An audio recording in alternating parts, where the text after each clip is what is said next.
fecho em março do ano que vem 12 anos na docência, e eu não vou mentir para vocês que tem sido... Eu amo ser professor, sou super realizado profissionalmente, a despeito de vários problemas que a gente poderia listar aqui, mas eu tenho...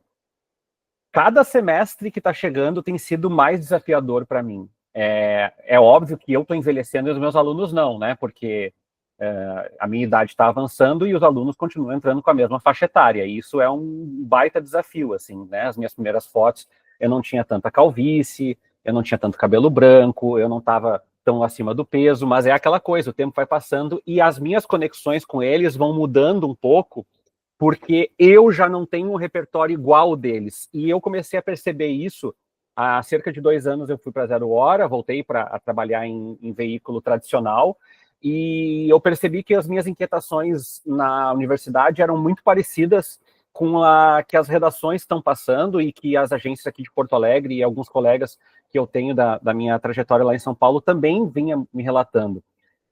Então, primeira coisa que eu vou contar para vocês é me apresentar. Sei que é comum isso, já fizeram montagem, já chamaram o Rafinha Bastos para me mandar mensagem, ele já fez piada com a semelhança, comentou foto e tal, mas nós não somos parentes até onde a gente sabe, assim, né? Não tem essa referência. Ele tem uns 20 centímetros a mais de altura, assim, que eu, mas nós dois nos formamos na FAMECOS, aqui na PUC, e nós dois somos colorados, e nós dois trabalhamos na Band mais ou menos numa época parecida, assim, então eu entendo a pequena confusão.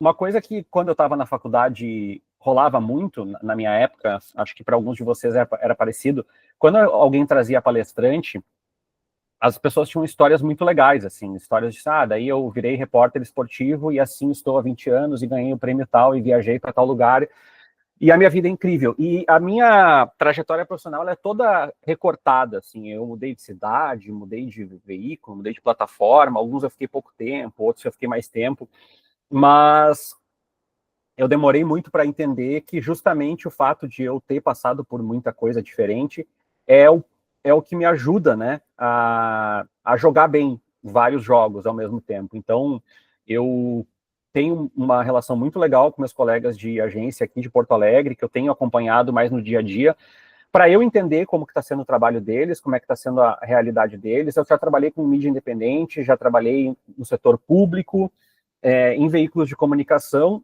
e a experiência na área da educação, eu já me formei há um bom tempo, né? Daqui a 2 anos fecho 20 anos de formado, e eu percebi, porque eu estou na mesma faculdade que eu me formei, né?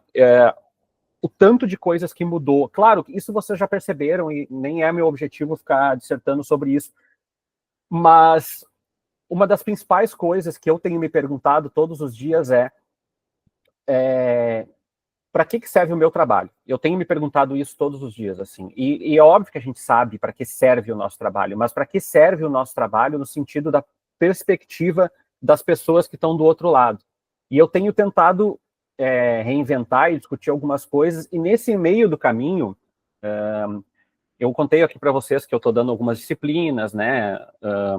Eu até comentei com o Jorge, eu estou assumindo um novo desafio na Zero Hora a partir da próxima semana. Eu assumo uma coordenação digital, não mais uma edição digital. A área de cultura e comportamento vai ser fundida, né, numa área só.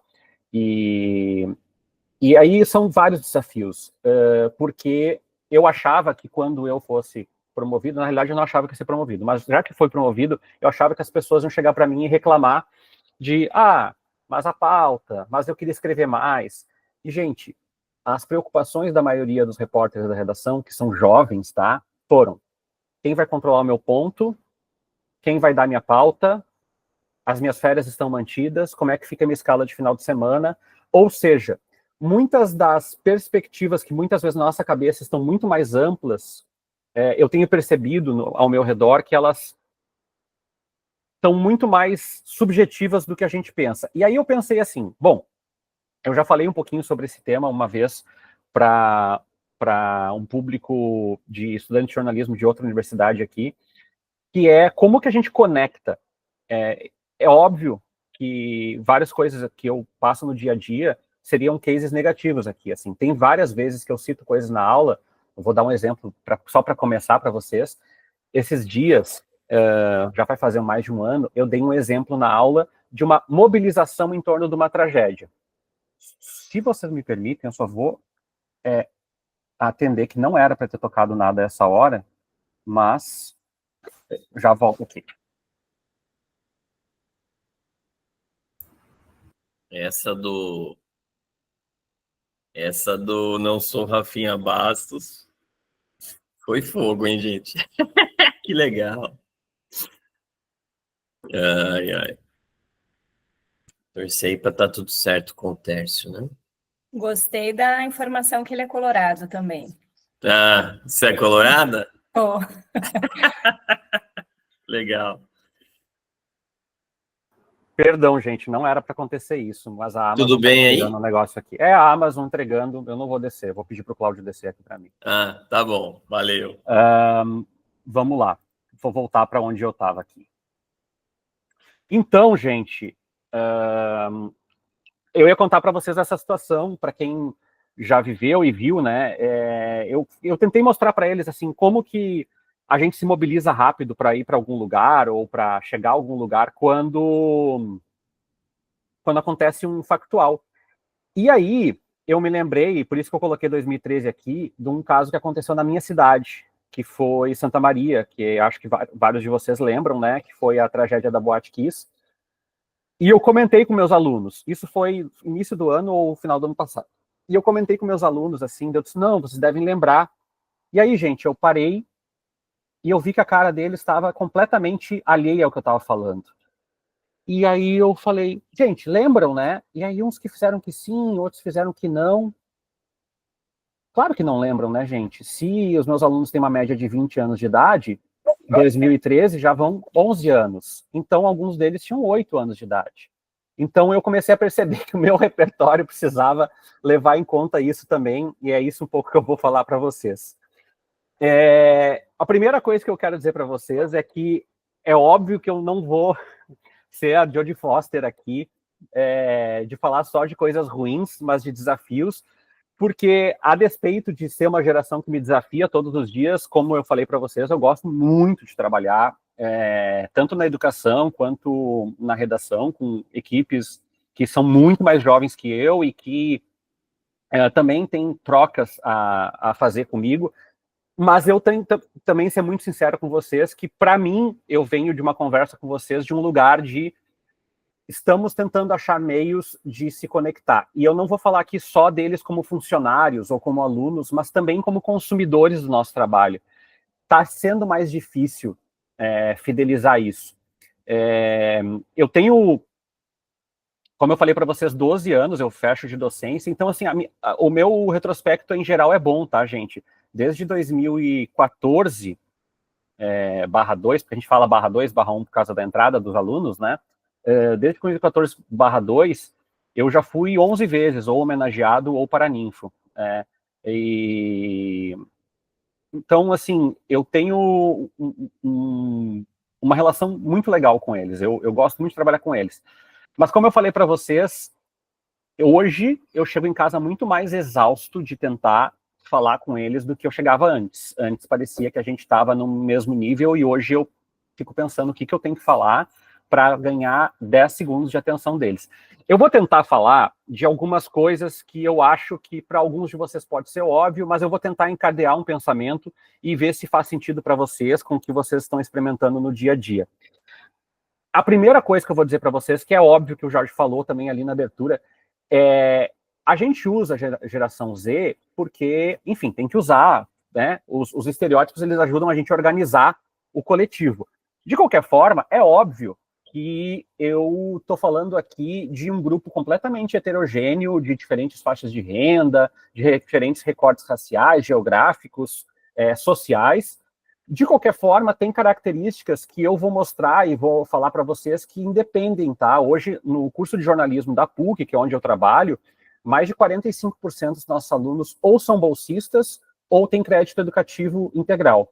Então, eu trabalho com grupos bem heterogêneos, assim. Grande parte das minhas turmas não moram em Porto Alegre, moram na região metropolitana.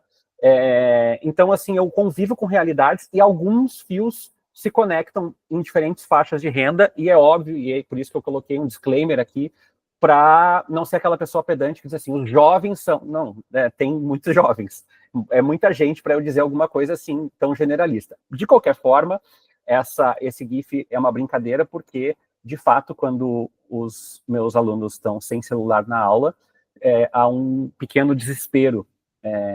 Então, sim, uma das perguntas que vocês devem se fazer é se eu deixo o celular em aula. Não, eu só deixo, como às vezes eu peço para eles fazerem coisas no celular, mas sim, sem o celular, que é quase um vício. Se tu perguntar para eles o que eles estão fazendo, muitas vezes eles não sabem, e acho que nós também, né, temos esse comportamento, muitas vezes, compulsivo, e isso afeta as nossas relações e afeta também a maneira como eles trabalham ou não trabalham dentro de um contexto de mercado. Aqui, eu estou jogando para vocês, gente, várias coisas, e eu vou tentar desdobrar um pouquinho melhor nesses próximos minutos. Os meus alunos, e claro que meus alunos não significam todo mundo, mas é o que a pesquisa Retratos da Leitura no Brasil mostrou esse ano e no ano retrasado, os jovens e os não tão jovens assim estão lendo menos. Mas eles passam o celular lendo. Sim, nós estamos lendo menos de maneira geral, porque é uma equação meio óbvia, né, gente? Se há mais gente disputando a nossa atenção, obviamente o livro, que é um dispositivo sem ter o que apertar, um vídeo, uma piadinha, né, um gemidão do Zap, se torna menos interessante. Dado isso, com menos leitura, menos qualidade de texto e menos articulação de ideias. Isso está acontecendo. Isso não significa que essas novas gerações sejam menos capazes de fazer isso, mas eles estão experimentando menos isso, e isso está nos tornando menos capazes de fazer isso. Os jovens estão mais ansiosos, mas não mais ansiosos só do que eles. Nós estamos mais ansiosos como sociedade, e isso tem afetado as relações de uma maneira muito determinante. E eu estou falando isso para vocês porque eu tenho percebido que eu já não consigo entrar em sala de aula sem conhecer situações muito específicas. Hoje a universidade já nos manda alguns diagnósticos antes, obviamente, né, gente, diagnósticos que precisam ser abordados de uma maneira um pouco mais específica. Tem um grupo grande de alunos com autismo, tem um grupo grande de alunos que tem TDAH também, tem uma aluna com bipolaridade. Então, assim, esses casos chegam a gente, mas também tem casos que não chegam e a gente precisa mapear da mesma forma. E imagino que vocês, no dia a dia de vocês também, que são o que eu posso fazer diante dessa situação, ou o que eu não posso fazer diante dessa situação. Não sei se para vocês também é uma realidade que está crescendo, mas para mim, eu tenho uma história muito boa, e ela nem é recente, de uma aluna que eu indiquei uma vez para um estágio na comunicação dos maristas. Então, meio que meus chefes, né, porque a Rede Marista é a administradora da PUC e de uma grande rede de escolas aqui no Rio Grande do Sul, e ela ficou 14 dias. Eu contei essa história no LinkedIn, mas estou contando para quem não viu ali. 14 dias, ela ficou 18 dias, mentira. Ela ficou 18 dias no estágio, e aí eu fiquei muito constrangido, porque eu gostava muito da aluna, eu gosto muito da aluna, mas ela ficou... E aí eu perguntei, mas aconteceu alguma coisa, algum assédio, alguma coisa lá? Não, professor, eu acho que eu aprendi tudo que tinha para aprender, agora vamos para o próximo desafio.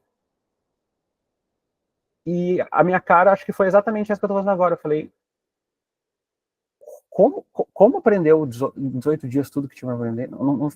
Eu acho que nem o chefe lá sabe tudo que tem para aprender em 18 dias. Então, os vínculos e a maneira como... o que eu costumo dizer, e falo para eles isso também, às vezes nas aulas, a cabeça deles andou a 250 por hora e o mundo andou a 80. Está andando rápido, mas não tão rápido quanto eles. Então, muitas vezes há uma construção e uma expectativa, e isso está na nossa mão, eu acho, quero compartilhar depois, conversa com você sobre isso. Está na nossa expectativa também moderar expectativas. Está no nosso escopo chegar e dizer, calma, não é bem assim que as coisas funcionam, né? E... também coloquei aqui que, felizmente, e isso é muito legal, isso eu vou dizer para vocês que é uma coisa muito bacana, as gerações de até, né, de 15 a 30 anos que têm chegado para mim, são gerações, de maneira geral, né, gente, estou sendo mais generalista, mais tolerantes ao diferente, e também são gerações que se importam menos com coisas que, para nós, ou para mim, pelo menos, foram muito importantes, né, estabilidade, tal, e se importam menos de uma forma com que as outras pessoas pensam a respeito delas sobre trabalho. Se importa um pouco menos que a gente, historicamente. Mas vamos começar de maneira um pouco mais operacional, para que as coisas comecem a fazer um pouco mais sentido. A primeira coisa que eu queria dizer para vocês e eu vou dar um exemplo que eu acho que é prático. Esses dias a minha mãe, eu já falei, né, minha mãe mora em Santa Maria, me mandou uma mensagem quando chegou, provavelmente onde vocês moram, chegou fumaça também, aqui em Porto Alegre teve fumaça, e aí minha mãe mandou uma mensagem meio assim, meu filho, eu tô muito triste, tudo que está acontecendo, jamais pensei que a minha vida ia ser assim, que a minha mãe quebrou o fêmur, né, então ela está 1 ano já em casa sem poder caminhar normalmente. E ela disse assim, essa fumaça, essa tragédia, para onde o mundo está indo? E eu respondi ela em áudio, porque eu respondo minha mãe em áudio várias vezes, eu falei, mãe, tá reclamando, mas tu tem 64 anos, não, 66 anos de idade. 64 anos de idade.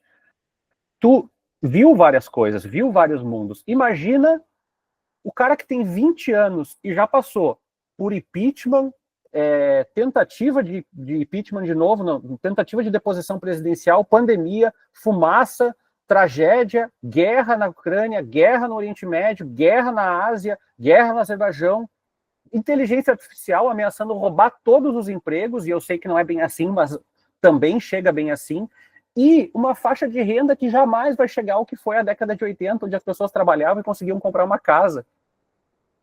E aí, minha mãe normalmente, ela é mais otimista, sabe? Ela é mais alto astral, assim, do que eu. E aí ela falou, é mesmo, né, meu filho? Não vou reclamar. Coitados deles. E aí eu trouxe uma figurinha do Bauman, que eu acho que vários de vocês conhecem, dos livros dele sobre modernidade líquida, amor líquido, que eu acho que a vida desse pessoal é inspirado na obra do Bauman, né? Porque a nossa falta de ter onde pisar nos causa uma instabilidade em vários aspectos. Então, alguns questionamentos que aparecem, que às vezes irritam muito, assim, como é que tu não pode esperar, sei lá, 1 ano para ser promovido? Vem desse lugar, de que tudo é urgente porque as coisas estão se esvaindo, acabando, mudando muito rápido e não tem para onde correr. Essa sensação não é só deles, né? Também é um pouco nossa, mas neles a vida inteira foi assim. Então, acho que isso também molda um comportamento que eu queria compartilhar com vocês. Primeira dica, eu vou tentar dar umas 4, 5 dicas que eu acho que são importantes, assim, para a gente conversar. A Gen Z e a Alpha, que está chegando agora, não separam o mundo entre analógico e digital. Ah, Tércio, mas isso é óbvio, não precisa tu falar isso. Eu sei, gente, mas é que sabe quando é que eu comecei a perceber isso, e acho que vocês vão entender o que eu quero dizer? Eu fui muito tempo assinante da Galileu, da impressa, da revista de papel. E aí a Galileu parou de imprimir a revista, e eu também parei de assinar, porque eu gostava muito das infografias, das artes, eu amava a Galileu no papel. E aí um dia, eu não me lembro, não tenho a mínima ideia, gente, mas eu estava falando de alguma coisa na aula e eu levei uma Galileu para falar do assunto que eu estava falando em aula, ou do exemplo que eu estava dando em aula. E eu passei, isso já faz um tempo, uns 6 anos, mais ou menos. E eu passei em aula a Galileu. E aí começou a passar, e alguns olharam, desdenharam, outros seguiram, outros elogiaram e tal, mas parou, me chamou muita atenção uma menina, estava no canto direito da sala de aula, e ela ficou muito tempo com a revista, muito tempo com a revista, muito tempo com a revista. E chegou no final da aula, ela me entregou a revista e falou, eu adorei. Eu falei, tu gostou da reportagem? Ela, não, eu adorei a revista. Eu falei, ah, que legal, a Galileu é uma revista que está dando... E ela me olhou com uma empolgação, assim, como, né, eu acho que nem quando o Inter voltar a ser campeão um dia eu vou estar tão empolgado. E ela disse assim, olha esses infográficos, olha que legal, olha essa reportagem, olha não sei o que, essa arte. E eu olhei e falei, pera, falei, tu já tinha lido uma revista de jornalismo na tua vida? E a resposta dela para mim foi, não. Aí eu falei, ah, eu não sabia o que falar, né? E eu falei, então, existia um mercado, né, todo amparado na publicação e na distribuição de revistas e tal, tal, tal. Eu tentei mostrar para ela que isso estava longe de ser, né, um vídeo de aquele telefone disco, é uma mídia, uma plataforma, uma linguagem, tal, tal, tal. Tudo isso para dizer para vocês, gente, que as coisas mudaram de forma um pouco radical, e a ponto de que quando a gente consegue separar o que é físico do que é digital, na cabeça deles, em grande parte, isso independe de renda, as coisas não têm início, meio e fim. Não existe uma vida digital e uma vida analógica. Quando se pede no iFood, não existe um aplicativo. Aquele aplicativo é parte do negócio, é incorporado. Quando eu coloco uma atividade no Moodle, eu tenho muita dificuldade. O Moodle é aquela plataforminha, né, para quem não teve, que tu, enfim, vê materiais de professor. Eu tenho uma fronteira muito difícil de chegar para eles e dizer, gente, é via Moodle. Por quê? Eles descobrem meu WhatsApp e mandam 10 horas da noite, eles mandam pelo LinkedIn, eles mandam pelo Instagram, eles mandam pelo Gmail do Gmail, eles mandam pelo e-mail da Zero Hora, eles mandam pelo e-mail da PUC. Ou seja, eles atiram para todos os lados. Por que isso? Eu comecei a entender isso. Porque para grande parte deles, essa fronteira ela não existe. Ela não existe. A minha presença digital ela está espalhada como se fosse uma nuvem. E isso faz uma diferença absurda no trabalho, né? Então eu coloquei aqui, tudo que faz muitas vezes sentido para nós, tu dizer assim, olha, faz tal coisa, por exemplo, ontem eu participei de uma banca de monografia, o aluno falou, por exemplo, que o outdoor era uma mídia offline sem resultado. Não existe isso, né? Eles têm uma sensação de que tudo nasce à medida que o digital nasce também. E tudo que vem pré-digital tem uma dificuldade, e não vem de um lugar ruim muitas vezes, mas uma dificuldade de entender. Então, muitas vezes eu tenho que dar uma puxada e tentar fazer essa conexão. E essa é a minha primeira dica para vocês. Muitas vezes, essa negação do histórico vem muito mais de um lugar onde tudo está disponível 100% do tempo, a todo instante. A ponto de romper a capacidade dessas pessoas de fazer esse esforço. Vou dar um exemplo para vocês, recomendo até, fui editor da matéria. Esses dias a Zero Hora publicou uma reportagem que eu sugeri a pauta, que foi sobre pessoas que ainda têm a Barça, ou que ainda compram a Barça, para quem não lembra, a Barça, aquelas enciclopedionas assim, cara para dedéu, mas que era um símbolo de status de busca do conhecimento, né? E aí, quando eu falei na sugestão de pauta, 2 repórteres me olharam e falaram assim, o que é? Eu falei, Barça, dela, nunca ouvi falar. E a primeira reação que eu falei, como é que pode nunca ter ouvido falar? Mas claro que pode. Se elas têm 25 anos, elas não viram aquela história da pessoa bater de porta em porta, vender enciclopédia, imagina, do A ao Z, né?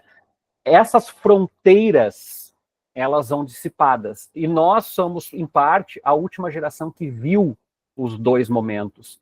Essa nova concepção de que eles são completamente digitais muda o jeito deles perceberem o mundo. E aí, esse aqui é a principal reflexão que eu queria fazer com vocês. Se vocês tiverem oportunidade, seja trabalhando com geração Z ou outros, no trabalho de vocês, ou na vida pessoal de vocês, ou ainda conversando nas redações, lembrem-se que, eu vou dar um exemplo muito bobo, mas eu acho que todo mundo vai lembrar. Eu aprendi na minha cabeça, na faculdade, que opinião era no editorial do jornal. Bobo, né? Mas na minha cabeça é assim que eu aprendi, que o espaço de opinião não era para mim. O espaço de opinião era para dono, para empresário, sei lá para quê. Mas a opinião era aquela parte da Zero Hora ou do Correio do Povo que vem logo no iniciozinho e que dizia opinião GZH, no Jornal do Comércio aqui, né? E foi assim que eu aprendi. como é que funcionava a opinião nos jornais e tal.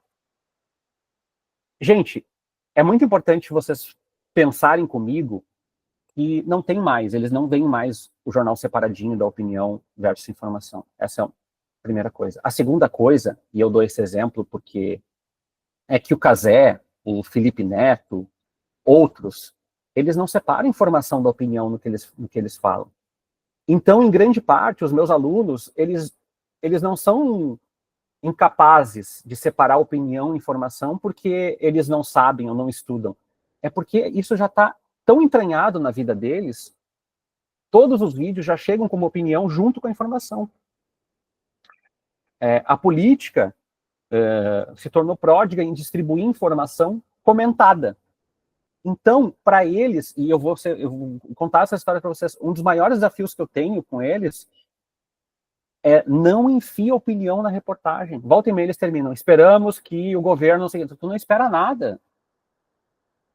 Por que isso? Porque grande parte deles consumiu muito mais os vídeos influenciadores, tiktokers e afins, e isso está no universo deles. A ponto de ter essa dificuldade de reconhecer o que é o que e o que é o qual. Gêneros, aquela história lá dizia assim, isso é uma crônica, isso é não sei o quê. Se vocês conversarem com grande parte deles, eles têm muito conhecimento, eles já leram quase de tudo, mas tudo é uma massa amorfa, assim. É um negócio que tu bateu no liquidificador, virou uma massa bem grossa, e ali tem opinião, tem informação, tem preconceito, tem defesa dos direitos humanos, tem tudo ali, é uma maçaroca que eles colocaram. Isso é desafio, porque eu comecei a perceber, de 2 a 3 anos para cá, que eu preciso trazer isso para a aula. Que eu preciso explicar o que é informação e opinião, porque a gente vai ter que fazer isso ao longo de todo o curso, no meu caso, jornalismo e comunicação empresarial, porque o curso de Relações Públicas, ele fechou na PUC, mas tem um tecnólogo em comunicação empresarial. Então, para essas dois grupos que eu trabalho, isso aqui é um desafio. E aí tem esses impactos que eu trouxe aqui para vocês, né, gente? De maneira geral, o TikTok é uma referência muito grande. Eu tenho uma dificuldade absurda com o TikTok, até brinquei lá no post do Jorge, porque eu tô tentando, mas para mim é nervoso, é frenético, eu não consigo acompanhar, eu não tenho muito, né? O problema é meu, né? Isso não tem nada a ver com isso. Mas assim, o que eu quero colocar com isso é que o TikTok está tomando não apenas os celulares deles, mas o jeito de enxergar o mundo, a ponto de algumas pessoas, sobretudo mais novinhas ali, 16, 17, 18 anos, já fazerem mais buscas no TikTok. Ou seja, eles primeiro vão lá no TikTok buscar os vídeos daquele assunto e depois vão para o Google, né? E a gente está para fazer uma matéria na Zero também sobre esse assunto, os vídeos curtos que afetam, não eles, né, gente, afetam todos nós, mas que, e aí isso é importante também vocês que trabalham com isso, também a gente pode lutar, a gente pode gritar, a gente pode chorar, tenho vontade muitas vezes, mas eles consomem informação por vídeos curtos. Então, quando eu sugeri para eles uma série chamada Newsroom, que tem 1 hora cada episódio, uma boa parte da turma me olhou e falou, 1 hora cada episódio? E vocês têm que entender isso, porque em 1 hora tu consome muitas informações em pílulas curtas. Mas tem um efeito e tá fritando o cérebro. Concordo com tudo que vocês estão falando, tanto é que eu não consigo. Porém, está acontecendo. E não é só com jovens. Começa com eles, mas não é só com eles. Isso significa que tanto a gente, como interlocutor da fonte da informação, precisa olhar para isso, como quem trabalha com essas pessoas precisa olhar para isso, né? E aí entra uma outra discussão, que é o que a gente entende como notícia dura e crua, assim, né? Chegar e dizer assim, olha, acordo da União Europeia 25 anos depois, para eles nem sempre é um formato eficaz de chamar a atenção. Mas como que faz? Eu não tenho a mínima ideia, mas isso é uma coisa que a gente está experimentando na pele, que é a gente viu notícia, a gente sabe que é notícia, então não adianta, tu pode botar uma trilha, tu pode botar gente dançando, tu pode botar fogos de carnaval, a gente vai ainda saber o que é notícia. Para um contexto de população que veio com tudo aglomerado entregue no celular, esse filtro é maior. Vou abrir um parêntese, não tem nada a ver com o que eu estou falando para vocês, eu sugiro muito, né, fui voto vencido, que cada vez mais os veículos tenham um disclaimerzinho de 3 parágrafos nas matérias explicando como essa matéria foi feita. Acho que isso ajuda a aproximar as pessoas daquele assunto. É um grande desafio para nós. Assunto 2. A relação deles conosco, deles entre eles e deles com outras gerações mudou muito, porque os meus estudantes eu dei uma palestra essa semana para estudantes de uma faculdade interior de São Paulo, também trabalho para eles, e isso eu acho que causa para todos nós, né? Não vou falar só da geração Z, mas vou fazer esse recorte de que, de maneira geral, nós temos muitas questões de fundo emocional. Nós não somos, pelo menos, imagino que não sejamos em grande parte aqui, terapeutas, ou psicólogos, ou psiquiatras, ou de qualquer outra ordem de atendimento em saúde mental. De qualquer forma, o que eu percebi é que eu tenho que adotar estratégias de diálogo mais individuais.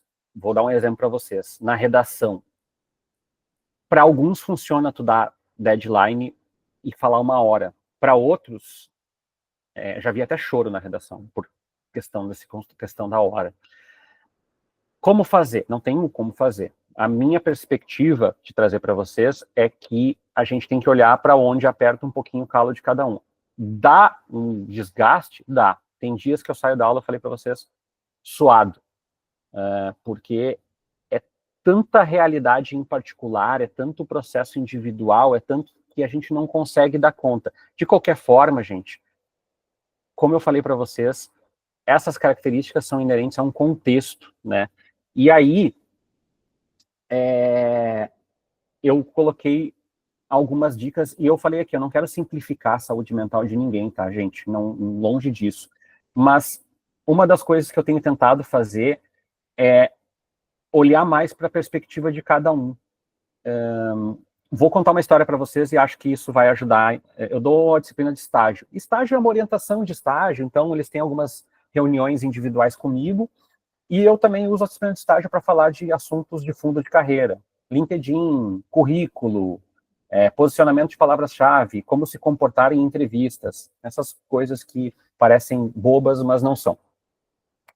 E eu aprendi fazendo essa disciplina, que eu montei há 2 semestres só, e, em grande parte, o que eles querem mais é ser ouvidos. E aí vocês vão dizer assim, não, eles são ouvidos o tempo todo. Eles falam o tempo todo, mas nem sempre eles são ouvidos o tempo todo.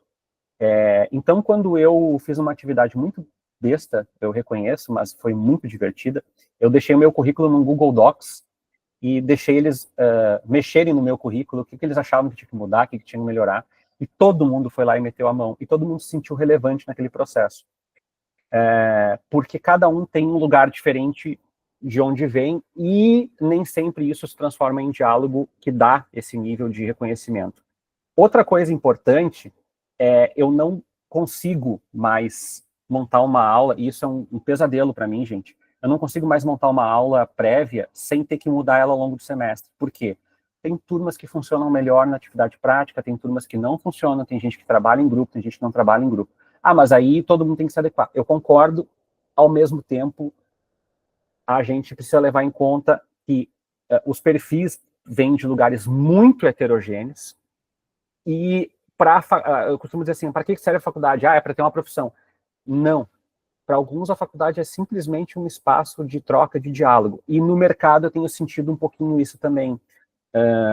Teve uma colega no jornal esses dias que ela reclamou assim, em voz alta, né, como todos nós fazemos, assim, dizendo assim, porque os vídeos, né, tem que ter esteticamente agradável para gravar os vídeos. E aí, eu estava fazendo a pauta naquele momento e eu coloquei, fulano de tal, tem que gravar vídeo sobre a pauta tal.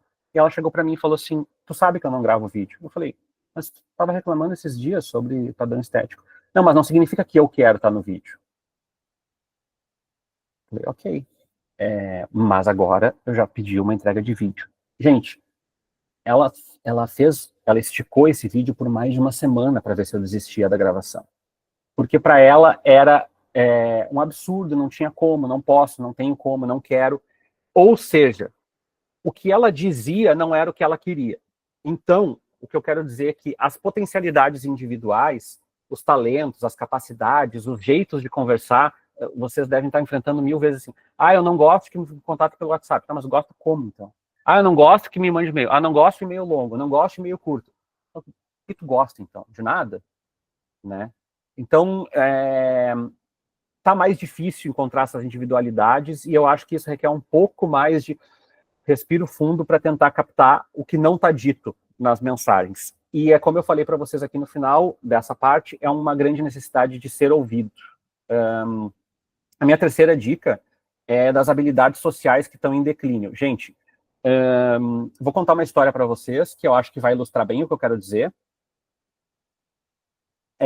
Tinha um curso de jornalismo da SPM aqui em Porto Alegre, agora ele está sendo descontinuado, a SPM está fechando aqui em Porto Alegre a escola. Mas tinha uma colega minha, a Marcela, que ela é até editora do Matinal Jornalismo, para quem não conhece, é um veículo digital aqui de Porto Alegre, que cobre cidade, cultura também. E o Matinal tinha um processo de, às vezes, contratar estagiários e tal, e a Marcela dava aula na SPM. E aí, um dia, ela fez uma oficina, e o Moreno, que é esposo, marido dela, dá aula lá na PUC, então eu conheço os dois são professores. E aí, o Moreno me contou um dia, a Marcela tá fazendo uma oficina de telefone. Eu falei, quê? Ele, uma oficina de telefone. Aí eu fiquei olhando para ele, achei que ele ia dizer, sei lá, software, alguma coisa. Ele, não, uma oficina de como falar no telefone. A primeira reação que eu tive é, isso é um absurdo. E a segunda reação que eu tive é, faz muito sentido, eu deveria fazer isso também.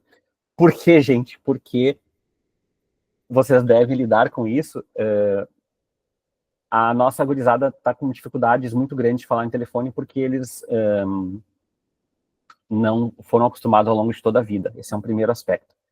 Alguém pode estar pensando, mas eu também odeio falar em telefone. Sim, mas existem contextos onde nós sabemos que existe uma formalidade. E eu tenho percebido que existe um pouquinho de fobia social nesse contato telefônico. Isso tudo para mostrar para vocês que as habilidades sociais estão em declínio para eles, porque eles têm outros processos, muitas vezes, de comunicação. Por isso, coisas que pareçam óbvias para vocês, tu vai lá e liga e te apresenta, às vezes precisam de explicação. Na redação, por exemplo, vou dar um exemplo para vocês, é muito comum eu ouvir repórter reclamar de, esse assessor mandou um áudio para mim. Eu falei, diz que tu não pode ouvir agora e ouve depois. Mas eu sou contra, mas vocês entendem que a dinâmica é muito mais simples. Se tu não quer ouvir o áudio, não ouve o áudio. Mas o sofrimento em torno daquilo tem a ver com falta de habilidade social. E essas habilidades sociais, elas estão sendo suprimidas à medida que o tempo está passando e que nós estamos mais hiperconectados nesse troço aqui. E coloquei aqui, né? Por que a geração Z e os millennials não atendem mais o telefone? E por que aqui o pessoal está colocando aqui, é uma matéria da BBC falando problemas com compras físicas, com habilidades sociais, fazer pedidos, conversar com pessoas. Tércio, mas você está pintando um cenário catastrofista. Não, gente, de forma alguma. É diferente, eu não estou dizendo que é pior. Mas é uma coisa com a qual eu não esperava lidar hoje na redação e estou lidando com isso. Com repórteres que têm dificuldade de abordar um motorista, com repórteres que conseguem escrever uma matéria em uma tarde, mas tem uma dificuldade absurda, por exemplo, de explicar a matéria para uma fonte. Essas coisas têm acontecido e eu quero colocar isso para vocês porque eu acho que é importante que esse cenário que eu estou vendo, ele demanda um pouquinho mais de atenção. O que eu tenho feito na medida do possível? Eu tenho explicado coisas que eu não considero necessárias, mas que agora estão sendo. Então, quando eu peço, por exemplo, os alunos fazer uma reportagem, uma básica, né? Sair para a sala de aula, eu sempre falo, tu te apresenta, tu pede o contato da pessoa, tu pergunta se ela está disponível para falar. Por quê? Porque essas coisas estão sendo importantes na instrução.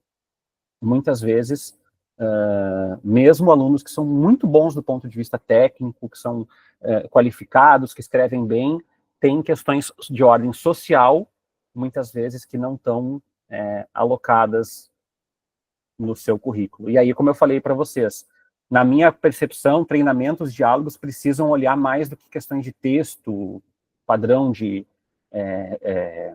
por exemplo, arte, edição, né?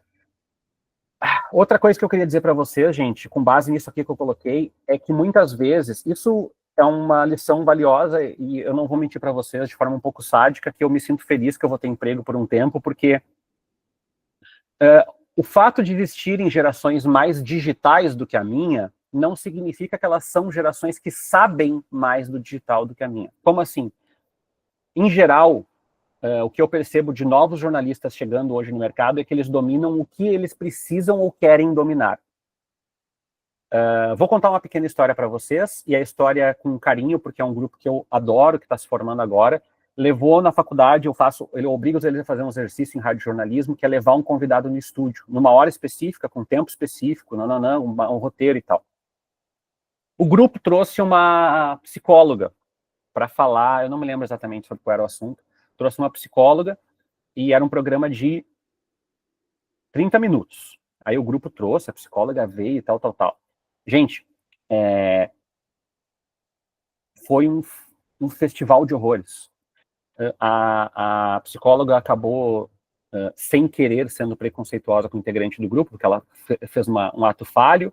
Depois, em determinado momento, ela começou a falar de um jogo que ela tinha criado, mas ela não conseguiu explicar o jogo. E depois, ela pegou e começou a entrevistar os integrantes do grupo. Foi uma tragédia, tá? A entrevista foi uma tragédia. Não é isso que eu queria contar para vocês, essa parte engraçada, a gente ri até hoje disso. Mas por que o grupo selecionou ela? E isso me fez pensar muito, e eu queria trazer isso para vocês. Como que o grupo selecionou a fonte, a melhor psicóloga para falar no estúdio? Eles falaram, ela é uma psicóloga que tem mais de 80k no Instagram, ela fala super bem nos vídeos. E aí eu sentei o grupo dentro do estúdio e falei, gente, olha só, os vídeos são editados, são roteirizados. Isso não significa que ela tinha um bom repertório para falar isso no estúdio. E nem significa que ela tem amparo para dizer as coisas que ela está dizendo. Eu não estou dizendo que todo psicólogo que está no Instagram é picareta, nada disso. Eu só estou dizendo que isso sozinho não garante. Nem nutricionista, nem jornalista, nem ninguém. Foi aí que uma aluna me fez essa provocação. Ela disse assim, mas é muito difícil encontrar pessoas que não estão nas redes. E aí eu comecei a me lembrar disso, que em grande parte, o primeiro olhar para essas pessoas é que pessoas que não estão nas redes visíveis, e eu não estou dizendo que isso é bom nem ruim, só estou trazendo para vocês, elas inexistem. Uma fonte cientista de uma universidade que eles não encontram no LinkedIn, nem no Instagram, nem em lugar nenhum, é uma fonte que eles praticamente desistem. E isso, eu me arrisco a dizer, deve estar acontecendo também nas redações. Deve estar acontecendo também nas redações. Existe um filtro muito perigoso, muito arriscado, muito problemático, muito torto do ponto de vista ético, de olhar para as pessoas a partir da venda que elas fazem de si mesmas nas redes sociais. Bom, falei das habilidades sociais. Vou para a minha quarta questão, já me aproximando do final. Meus alunos estão vindo com muito mais repertório. Eu estou falando dos meus alunos, mas acho que isso vale para mais. Tenho conversei esses tempos com alunos da Universidade Federal, aqui do Rio Grande do Sul, muitos trabalham lá na Zero Hora. Eles têm muitos repertórios, ou seja, conhecem um pouco de música, um pouco de cinema, um pouco de cultura, um pouco de política, um pouco de muita coisa. Mas como são repertórios que chegam via celular, muitas vezes, parte deles chega muito mais dominando o conhecimento nos lugares onde eles trabalham, qualquer coisa, porém, sempre na superfície. Isso não é uma crítica a eles, de novo, é um mundo como eles encontraram, e é um mundo que demanda a eles isso, né? Um estágio quer que tu saiba isso, o outro estágio quer que aquilo. Qual é a reação natural? São, de maneira geral, pessoas que sabem pouco de mais coisas do que se fazia antes. O problema disso tem uma cobrança neurológica e psicológica absurda com relação a isso. Por quê? Porque muitas pessoas, e eu vou falar de 2 alunos meus que são muito problemáticos, quase toda a percepção de mundo deles é pelos vídeos do TikTok. Como é que eu percebi isso? Uma vez eles foram vender uma pauta em rádio jornalismo e me disseram, está todo mundo falando isso? Eu falei, mas como está todo mundo falando isso? Eu nunca ouvi falar disso. Ele falou, no TikTok. Então, é um cuidado que a gente tem que tomar, E a gente não vai mudar, e nem eu vou mudar, porque eu também estou passando por uma fragmentação maior, a gente está com a atenção mais dispersa, a gente está mais cansado, a gente está mais tenso, mas é importante a gente dialogar e sempre pensar que a ausência de repertório um pouquinho mais profundo causa impacto nos conteúdos produzidos hoje. É muito comum as pessoas pegarem um vídeo e gravarem para dizer uma coisa assim, gente, olha só uma coisa muito interessante, vocês sabiam que tem como ver a meteorologia? Aquela pessoa descobriu uma coisa que todo mundo já sabe há 70 anos. Mas para ela, talvez tenha sido uma descoberta naquele contexto onde ela está, porque o repertório é muito fragmentado. E aí eu coloquei para vocês, né?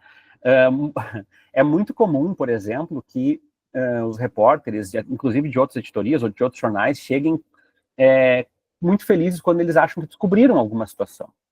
Né? Vou dar um exemplo muito pontual para vocês, de uma colega que escreveu um material no Prêmio. Ela me falou assim, sabia que a Defensoria Pública de Porto Alegre faz assessoria para as pessoas super endividadas, de graça? Falei, sim. Ah, não é novo? Não. Há muito tempo se faz isso. Só que foi a primeira vez que essa repórter em questão, que nem é da Zero Hora, se deparou com esse cenário e ela olhou com o cenário e disse, a gente tem que falar disso. A Defensoria Pública oferece serviço de atendimento para superendividados. Sim. É exatamente isso que se chama Defensoria Pública, porque é uma defensoria no setor público para pessoas que não podem pagar. Então, isso é uma coisa muito importante. E a outra coisa que nem se aplica aos jovens, se aplica a nós também, a gente tem muita dificuldade de estabelecer linearidade nas coisas, continuidade. Então, as coisas começam e como elas não acabam, elas no nosso imaginário, tem um corte fino. Vou dar um exemplo para vocês, guerra na Ucrânia. Todo mundo se interessou muito por aquele momento, mas agora esse desinteresse faz com que qualquer coisa que tu venha falar seja partido daquele estereótipo. Não sei se ficou claro o que eu quero dizer, mas é que falta, muitas vezes, linearidade para puxar esse fio, porque nós estamos de forma mais fragmentada. E jornalismo, né, gente? Jornal, então, assim, que eu tenho trabalhado no dia a dia, o portal, tudo é pílulas de fragmento o tempo inteiro. Tirando uma grande cobertura, como foi a tragédia da enchente no Rio Grande do Sul, dificilmente a gente tem uma coisa com início, meio e fim. E preferia que não tivesse tido nesse caso, porque foi horrível. E aí, o que eu falei para vocês, isso não é um fenômeno exclusivo dos jovens, mas é um fenômeno mais compreensível quando se trata de jovens da geração Z, que é as percepções e as convicções, né? Aquele efeito Dunning-Kruger, que muitas vezes tu sabe muito pouco e aí tu tá muito cheio de razão, mas quando tu estuda muito do assunto, tu te sente mais perdido no meio do deserto, assim. Então, isso acontece bastante. Por outro lado, como eu falei para vocês, para eu dar um encaminhamento final, a geração deles, de maneira geral, se importa mais com coisas que a minha não se importou, e eu fico feliz de ouvir eles, porque eles têm uma preocupação, e eu vou dar um exemplo para vocês que eu fiquei... É uma grande reflexão que, para mim, é bonito de contar para vocês. Nós tivemos, no início do ano passado, eu acho, foi no início do ano passado, não me lembro qual foi a data, um aluno chegou para mim e falou, professor, eu estou fazendo transição de gênero e eu não quero mais ser chamado assim, eu quero ser chamado desse jeito. E eu, na mesma hora, corrigi, eu falei, não, tá tranquilo, né? Tinha uma apócope do nome, assim, que dava para usar, e aí eu falei, tranquilo. E aí a primeira reação que eu tive foi de um lugar, de uma geração que foi muito preconceituosa, muito discriminatória, né, que carregou vários ranços ideológicos, né, eu, inclusive, muitas vezes. Primeira coisa que eu olhei, eu falei, ferrou, vai ser uma merda de administrar isso para a turma. Gente, ninguém, numa turma de mais de 38 alunos, tratou de forma diferente do que a pessoa pediu. Isso, para mim, é uma grandíssima surpresa, porque eu vim de um lugar diferente e a turma, e eu vou dizer para você, é uma turma de acolhimento, todo mundo abraçou. Não, muita gente nem falava com esse aluno em questão. A questão toda é que, para eles, não é uma questão, não é algo que salte aos olhos. E digo mais para vocês, quando eu vejo alunos e alunas corrigirem sobre questões como etnia, sobre questões como renda e tal, a maioria dos alunos fala, ok, entendi, aprendi. Isso é muito legal, também para mostrar para vocês que eles têm uma preocupação maior. E, trazendo um lugar que talvez seja polêmico para vocês, os meus alunos se demitem quando eles sofrem questões. Uma aluna minha, por exemplo, teve assédio moral, ela não teve nem dúvidas, assim. E o meu impulso, assim, na minha cabeça, acho que para vários de vocês é o mesmo, são crise no trabalho todos temos. Mas, de qualquer forma, eles conseguem responder a melhor a isso, colocando o que vale e o que não vale, né, nesse processo de continuidade. Então, obviamente, eles são um pouco mais plurais no olhar e também sinalizar esses problemas. E uma das coisas interessantes é que, de maneira geral, não são todos, obviamente, eu estou falando de grupos específicos, a maioria das gerações que estão chegando tem causas. Não estou dizendo que seja causa ambiental, mas tem causas. Talvez para dar sentido, talvez para se encontrar nesse mundo turbulento. Vou fechar as minhas reflexões sobre algumas questões que envolvendo redações, né? Que eu acho que afeta diretamente vocês. Uma das primeiras coisas, não preciso contar esse milagre para vocês estão vendo, redações juvenilizadas, precárias e com muita dificuldade de comunicação. O que eu queria dizer para vocês é que, em grande parte, às vezes a gente vende a pauta e no nosso universo, é uma coisa obviamente importante. Porém, eu preciso dizer isso para vocês, o senso de urgência dos novos jornalistas da redação, de maneira geral, é muito diferente daquele que é o nosso. E como é que a gente sente isso? A gente sente isso porque o tempo de reação de jornalistas da nossa faixa etária é sempre muito mais rápido do que o dos jovens. Por quê? Porque eles são mais lentos? Não. É porque aquilo grita menos urgência. E aí é a história do Pedrinho e Lobo, né, gente? A geração deles passou 20 anos ouvindo urgência disso, urgência daquilo, urgência daquilo. Como é que vai saber que é urgente se toda hora tem uma coisa urgente? Se o plantão da Globo é meio que a música de dormir dessa galera, não tem como, né? Então, assim, afeta, sim, a pauta, e muitas vezes, o que é obviamente importante para vários de vocês, para a parte dessa gurizada, pode não ser, e às vezes precisa de uma abordagem diferente para explicar o impacto daquilo, ou como que aquilo é importante. Fora tudo isso, né, gente, eu acho que isso já é uma coisa que vocês já sabem muito mais do que eu até, vocês sabem que os influenciadores também dizem, orientando o meu de TCC defendeu o Banca sobre isso anteontem, trabalho incrível, inclusive, o imaginário dos influenciadores afeta diretamente como a gente pensa o jornalismo hoje. Por mais que eles não estejam lá dentro, os vídeos curtos vieram dos influenciadores, o jeito de se comunicar, as pautas, os assuntos. Então, eu não estou dizendo reproduzir, mas pegar pistas nos influenciadores ajuda a entender como que as pessoas se comunicam. Confesso para vocês que é fácil eu ficar inventando regra e dando para vocês aqui, mas para mim é muito difícil, porque esse cenário de influenciadores, volta e meia aparece alguém e diz assim, fulano de tal que tem 1.000 de seguidores. Nunca ouvi falar, não tenho nem ideia de quem é, mas assim será cada vez mais o nosso cenário, porque está mais pulverizado o jeito de consumir informações, por isso essa figurinha do Cascão e do pai do Cebolinha, que eu adoro, que é muito síntese do nosso tempo atual. Por fim, pessoal, e agora acabando mesmo, algumas coisas que eu acho que funcionaram para mim, não significa que para vocês vai ser a mesma coisa. Testem repertório, para alguns funciona melhor conversar direto, para outros uma mensagem, para outros são tópicos. Eu percebi nesses anos de docência que eu estou tendo que me adaptar, eu estou tendo que ser camaleão, e eu não vou dizer para vocês que tem funcionado tudo. Esse semestre eu tomei um baile de uma turma, eu consegui ganhar a atenção da turma, faltando 1 mês para acabar as aulas. Então, é brabo, não vou mentir para vocês. Quando vocês perceberem que o assunto é muito duro, técnico, ou o cliente é muito específico, ou quando vocês estão trabalhando com algum jornalista que está entrando, vale deixar um repertório de apoio, principalmente de explicação, porque eu percebo também que é inerente quase aos profissionais a vergonha de dizer que não sabe determinada coisa. Isso não vale apenas para repórteres, mas também para um aluno meu que foi promovido agora numa agência de comunicação. Ele falou, mas como é que eu vou dizer que eu não sei isso? Né? Existe, sim, um cerceamento numa sociedade onde todo mundo já sabe alguma coisa porque já viu, né? Então, materiais de apoio podem ajudar.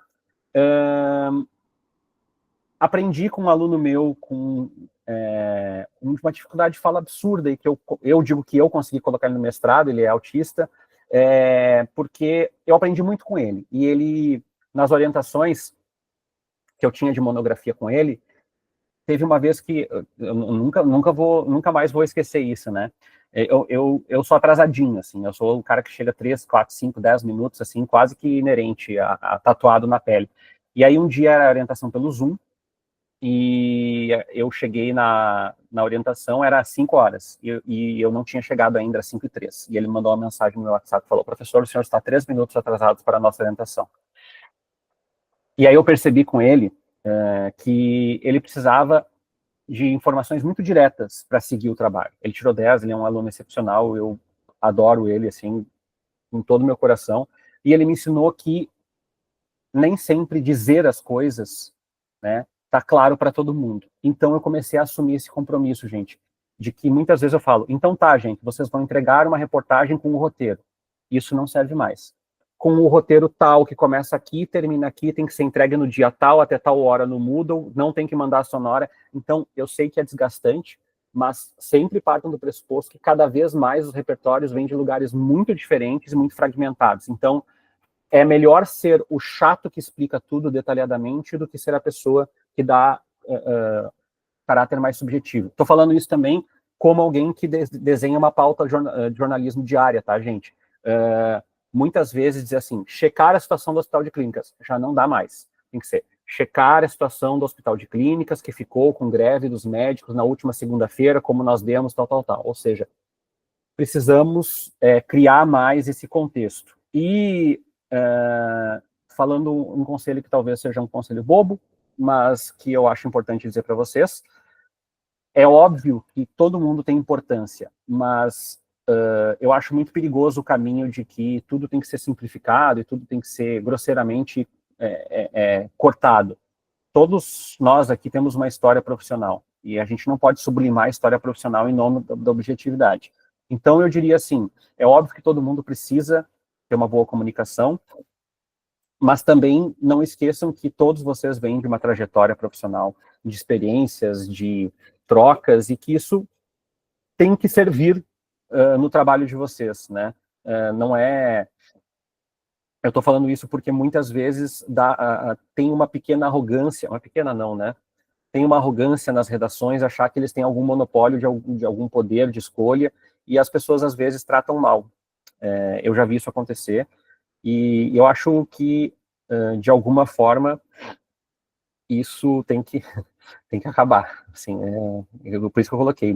É claro que um jornalista é importante, mas o repertório de quem está do outro lado, ou de quem está em qualquer outro lado na área da comunicação, não é menos importante, não é menor. E na questão toda, para eu fechar aqui, deixar meus contatos para vocês, lembrem-se sempre que o experienciar é muito importante. Se vocês trabalharem com jovenzinhos, eu digo jovenzinhos assim, até 25, 26, 27,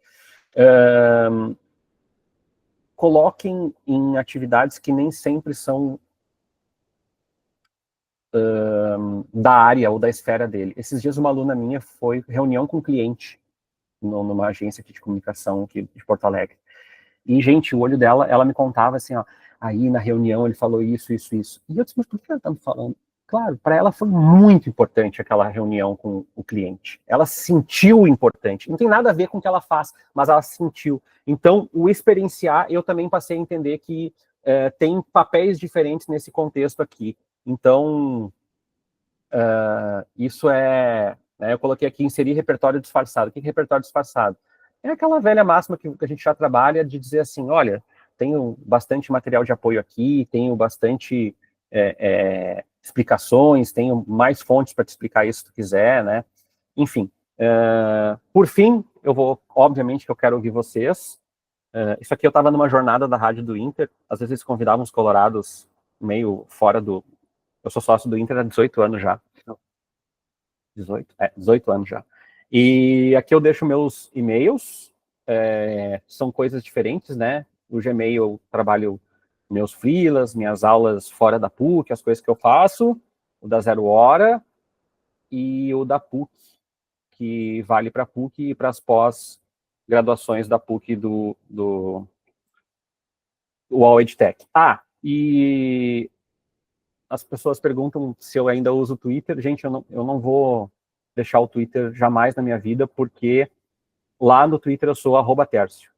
E eu nunca mais vou conseguir isso. Então, mesmo que sobre eu e o Elon Musk, eu vou ficar lá, porque eu nunca mais vou ter esse endereço na minha vida em nenhuma outra rede social. Então, eu vou ficar no Twitter com @Tércio até que a rede social define e feche, tá? Isso é inegociável, nunca mais vou conseguir esse endereço. E agora, mais recentemente, um assessor do Bolsonaro, chamado Tércio, foi indiciado pela justiça e se tornou o Tércio mais conhecido do Brasil. Ou seja, já é um nome difícil, é um nome estranho, e ainda tem um indiciado na justiça como o mais conhecido do Brasil. Então, ficou difícil para mim. Tá, gente? Eu espero que tenha sido relevante e principalmente que não tenha sido um saco cansativo. Vou parar a apresentação aqui para que a gente possa trocar uma ideia também. Legal. Tércio, antes de abrir para o pessoal, queria agradecer pelo carinho aí de acolher a gente, de passar essas dicas tão importantes, né? Queria pedir para o pessoal abrir a câmera, para eu não esquecer de fazer a fotinho com a galera. Se você tá com cara de sono, não tem problema. Se você não gostou, tá com cara de bravo, também não tem problema. Falar, Tércio, que, foi muito bacana, sabe? Muito divertido, muitas informações ali. Eu fui ouvindo e já escrevendo um post de LinkedIn ali com algumas dicas, porque, muita coisa assim que você nem pensa, né? E eu acho que a primeira coisa que a gente tem que pensar, uma coisa que a gente bate muito é a personalização, né? Você fazer a pauta personalizada, entendendo quem é aquela pessoa, né, que você está falando, e aí fica para mim uma reflexão assim, às vezes eu não penso qual é a idade da pessoa, pesquiso, vejo que é o jornalista tal, que já fez tal coisa, tal, mas às vezes eu não sei se o cara tem 25 ou 45 anos, porque tem uma foto ali, mas você não sabe. Então já ficou para mim uma coisa assim muito, sabe, cara, eu preciso saber quem é esse cara. Eu tô falando com um cara que não sabe nem quem é nem o que aconteceu na Botkiss, pode ser, e a culpa não é dele, a culpa é minha de eu não estar ciente disso. Mas vamos lá, gente, eu vou fazer uma fotinha. Eu não sei fazer foto de tela, mas eu tenho aqui ferramenta de captura. Ô, Vamos lá. Jorge, eu pedi mil desculpas, mas como você sabe, eu estou neste momento na estrada, mas eu vim prestigiar o teste. Eu estou na não, tranquilo. Eu nem muito obrigado, Regi. Tranquilo, então, tranquilo. mas eu estou aqui ouvindo atentamente. Boa. Vamos lá então, gente. Vai, peraí, deixa eu mudar aqui a visualização. Vocês façam aí também. Ah lá, quem que tá com a criança? Ah, a Raquel tá com a filha. Que bonitinha. Deixa eu alterar aqui para aparecer mais pessoas. Peraí, ok. Sou meio atrapalhador. Vamos lá. Tirem aí também, tá, gente? Vamos lá. 1, 2, 3 e... Vai, sorriso. 1, 2, 3 e... Aê! Ficou boa. Peraí, deixa eu capturar aqui. Todo mundo legal? Não, ficou lindo, gente. Ótimo. Ótimo. Muito obrigado. E aí, Tércio, seja aí o anfitrião, abre aí para o pessoal. Já tiveram algumas perguntas aqui no chat, mas vamos conversar. Vamos. Gente, eu tava meio off, por isso que eu não vi os comentários no chat, daí vai chegando aos poucos aqui. Tem muita gente escreveu, eu não tinha visto nada disso, como é que eu estava apresentando. Não sei, Jorge, se alguém tinha se manifestado inicialmente, assim, para falar.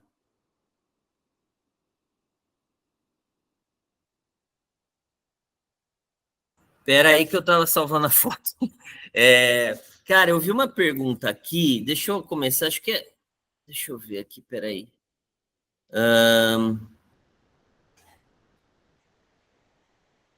A Regina tinha.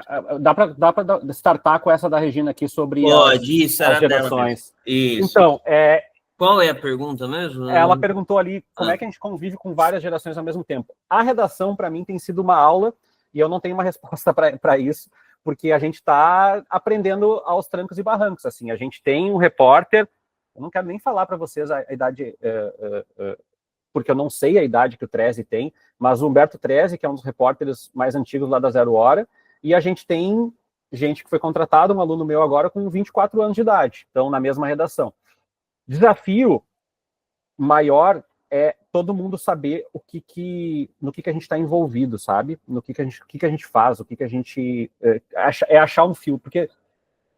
Sabe o que eu percebi? Uma coisa nesse meio do caminho é que em algum momento as pessoas vão entrando, vai entrando um, vai saindo outro, vai entrando um, e aí a gente esquece de entender por que a gente está no mesmo lugar. Eu sei que parece ridículo isso, né? Tá no jornal, quer vender, sei lá, aquela coisa toda, mas aí as pessoas esquecem por que um faz uma coisa e o outro faz outra. E, para mim, o maior desafio é não sublimar as diferenças, sabe? Eu não vou mentir para vocês, gente. Eu também me irrito, tem umas gurias de redes sociais ali do lado, que elas ficam conversando, rindo e falando de Taylor Swift. E eu gosto de Taylor Swift, mas assim, ó, é irritante, elas ficam rindo de qualquer coisa e elas ficam se divertindo muito. Só que é um pouco do timing delas, ao mesmo tempo que ali tem eu e mais as minhas duas chefes anteriores, todos nós temos a faixa de 40 anos. Então, essa é nosso perfil profissional, é a nossa realidade, né? E então eu acho um pouco isso, assim, é assumir que essas diferenças não são uma coisa ruim, porque volta e meia lá, assim, e todo mundo tem que dominar SEO. Não é todo mundo tem que dominar SEO. Todo mundo tem que escrever rápido. Não é todo mundo que tem que escrever rápido. Tem que saber o que esperar de cada um. Eu acho que às vezes, e lá na universidade está rolando meio isso também, as pessoas têm expectativas iguais para pessoas completamente diferentes, sabe? E o Jorge falou um pouco de personalização, e eu acho que tem um pouco a ver com isso também. É tu saber que para algumas... lá na faculdade, por exemplo, a gente tem um professor, o professor Jacques Weinberg, ele tem 70 e... Eu sei que só de universidade ele tem 39, tá? Então, assim, é óbvio que a aula do professor Jacques é uma aula mais tradicional, mas ele dá teorias da comunicação, gente. Não tem... a aula de teorias da comunicação não é uma aula para te inovar e fazer joguinhos de Lego, sabe? A aula de teoria da comunicação é uma aula com empenho, com leitura, com densidade. E isso não é uma diferença, sabe? Nem tudo tem que ser divertido, nem tudo que... Então, para mim, Regina, o maior desafio é saber o que todo mundo pensa e tentar não abreviar isso, sabe? Nós somos uma redação integrada e aí tudo... Cara, somos uma redação integrada que o apresentador da Manhã da Gaúcha tem quase 70 anos e que o menino que entrou da Universidade Federal do Rio Grande do Sul de estagiário ontem tem 19 anos. Então, eles trabalham por um mesmo objetivo, mas eles vêm de lugares completamente diferentes um do outro, né? E a gente tem que respeitar. Um é apresentador porque também fez alguma coisa para ser apresentador. Então, eu acho que é um pouco isso, assim, de respeitar as dinâmicas, assim. Vai lá, Cris. Gente, eu não vou ligar a câmera, tá? Porque a minha internet não está muito boa. Tércio, você falou ali na apresentação que o importante é trazer repertório, né? Não se colocar como uma pessoa que sabe tudo, veja se eu interpretei bem, né? E saber lidar com a arrogância que é inerente deles, etc. Queridão, fala mais aí, porque isso aí a gente já sabe, cara, mas às vezes é difícil, entendeu? É brabo. Eu vou te contar uma história que eu acho que é parecida com o que você sofre, mas de uma outra forma, assim. Às vezes eu entrego umas correções na faculdade, assim, e a primeira reação E é uma gurizada, tá? A maioria não é assim, mas tem uns que aparecem e falam assim, eu já sabia isso que tu me falou. Como que tu já sabia isso que eu falei? Eu corrigi o trabalho. Não, eu já sabia, é que não deu tempo de fazer tal coisa, mas eu já sabia que era para colocar. Aí eu respiro muito fundo, eu disse, tá bom, então tá, né? Aí outra chegou esses dias e falou assim, não concordo com esse desconto que tu deu. Eu falei, eu vou revisar o trabalho. Não, eu não concordo porque eu me esforcei muito e a fulano e tal não se esforçou. Eu falei, mas é que não é assim que funciona, né? Se fosse por esforço, né? Não tem como fazer essa dinâmica assim. Aí, para dizer, esse desafio de driblar um pouco, é a minha estratégia, tá, Cris? Pode ser que não funcione para vocês. Toda vez que eu quero falar com um repórter da minha equipe, ele sempre vem, né, dizendo assim, não, eu que fiz a apuração, eu sei, eu sou não sei o quê. Primeira coisa que eu falo é dizer assim, Jorge, não compartilha isso, pelo amor de Deus. Mas assim, ó, primeira coisa que eu falo é eu faço uma pergunta para eles, mesmo quando eu já sei a resposta. Que isso dá uma sensação de que eu preciso deles, eu tenho a confiança deles para falar e depois a gente vai entrar num diálogo. Depois que engrengou, às vezes demora 30, 40 segundos, então eu chego assim, Cris, eu vi que tu fez aqui a pauta do Hospital de Clínicas e tal, como é que ficou? Eu já sei como é que ficou, mas eu vou te perguntar igual. E aí tu vai me dizer, ficou assim, assim, assim. Então, o que tu acha que com base nisso a gente pode ir para tal lugar, tal lugar, tal lugar? E aí eu tento, por quê? Porque eu percebi que quando eu chegava fazendo a pauta e eu mandava um troço assim, dizendo assim, Cris, desdobrando a pauta do Hospital de Clínicas que não fechou. A primeira coisa que fazia assim, mas eu já coloquei lá no meu fecha que tal coisa, tal coisa, tal coisa. Então, já vinha assim, tu tá mandando o que eu já sei que tem que fazer. Então, com meus alunos e com os meus repórteres, o que eu tento fazer é sempre ir pelo caminho do meio, assim, do tipo, quando eles vêm com muita petulância e dizem assim, eu já sei, eu falei, não, eu sei que tu já sabe, eu só quis apontar mais especificamente isso aqui porque eu acho que é um ponto que tu pode melhorar, mas tu tá acima da média. Aí já eu desarmo um pouco eles, assim. Entendi. É brabo, eu não vou te mentir que, sabe, mas no dia a dia eu tenho lidado com isso dessa forma, toda hora, ou então, quando acontece, esses dias aconteceu de uma repórter lá da redação ser muito grosseira com o assessor de imprensa, eu falei, tu não precisa falar assim com ela. Mas ela tá me ligando pela 4ª vez e eu já falei tal coisa. Eu falei, nesse caso, tu diz assim, eu não consigo falar agora, assim que for possível eu te contato de volta. Mas não sei, eu falei, mas não tem, eu tô estressado, eu falei, mas ela não tem nada a ver com o teu estresse. Assim como tu não pode reclamar se daqui a pouco ela te atender de forma grosseira quando tu precisar de uma fonte dela. E aí ela se fechou a cara, porque o que eu senti? Que enfrentamentos causam desconforto e geram mais enfrentamentos. Então, assim, nem sempre é muito fácil, mas com eles ali no dia a dia, normalmente eu tento comprar por cara. Sabe aquela coisa de psicologia positiva, assim, tu é importante, teu trabalho é importante, o que tu fez até agora? Tá, vamos partir daqui, vamos conversar tal coisa. Às vezes eu tomo umas capuletadas, tá? Tem vezes que eles... mas eu já coloquei aqui, tu não leu o que eu coloquei? Eu li, por isso que eu tô conversando contigo. Gostaria de saber se tu acha que dá para ir para esse caminho. Tá. Às vezes rola um pouco isso também, assim, mas é uma dificuldade. Entendi. E também não sei como lidar. Tem que afagar um pouco o ego, né, Tércio? Tem. Você sabe que uma vez eu ouvi numa coletiva de imprensa uma repórter da 0 Hora dizendo que o assessor de imprensa era o inimigo. E aí tem um outro problema que eu acho que rola aqui muito. No setor público, muitas vezes, nós estamos num momento assim que o governo do estado do Rio Grande do Sul tomou uma filosofia diferente. Assim, ele está fazendo um processo de assessoria mais de veto do que de acesso. Então, tem sido um puxa e frouxa muito grande, sabe? E aí entra um outro problema, né, Cris? Que é ignorância do mercado de redação sobre o mercado de comunicação corporativa. E quando eu dou a disciplina de relacionamento com a imprensa, eu coloco umas 5 agências e abro uma do lado da outra, assim, o site, né? E aí eu digo assim, olha o que essa aqui vende. Soluções em comunicação. E essa aqui, relacionamento com públicos. E essa aqui, não sei o quê. E aí, eles falam assim, mas qual é a diferença? Eu falei, o jeito que tu tá colocando o que tu vende. E aí eu começo a perceber que eles não... Tem gente que, assim, sim, eu conheço assessoria de imprensa, eu já trabalhei na Secretaria do Meio Ambiente. Sim, meu filho, trabalhou na assessoria do meio ambiente, mas tem agência com 5 pessoas, tem o Eugência, que é um cara sozinho lá, tem o cara que está no cliente, tem o cara que é do setor público, tem o concursado, e às vezes, quando abre um pouquinho esse leque, as pessoas entendem. Para te ter ideia do que eu estou falando, Tem gente que... Não, esses dias eu falei, é que ele atende a conta de tal coisa. Como assim atende a conta? Eu falei, ele tem essa e mais outras 4, 5 contas. Então ele não atende só o hospital tal? Eu falei, não, nessas agências sempre tu atende mais de um cliente. Eu não sabia. Eu falei, mas era só perguntar. Então é isso, às vezes tem essa incompreensão do trabalho do outro, que é uma construção de formiguinha, assim. Claro, tem que barrar a arrogância, né? Mas que é uma construção de formiguinha, assim. Muito Vai lá, obrigado, Gabi. Valeu. Bom dia, gente. A minha pergunta, Tércia, é sobre como é que tu tem percebido a relação da geração Z com a inteligência artificial.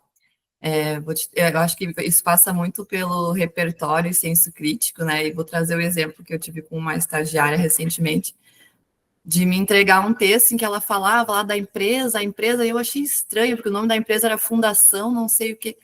Aí eu joguei no Google o nome, aí eu vi que realmente era uma fundação, e aí eu disse, mas quem é que te falou que isso aqui era uma empresa, né? Quando eu fui questionar, foi o cliente. Se foi o cliente ou foi o ChatGPT? Porque o texto estava todo, né? Então, assim, como é que tu tem percebido isso, assim, tanto na faculdade como na redação? Eu tenho percebido com desespero, medo, terror, pânico e choro, assim.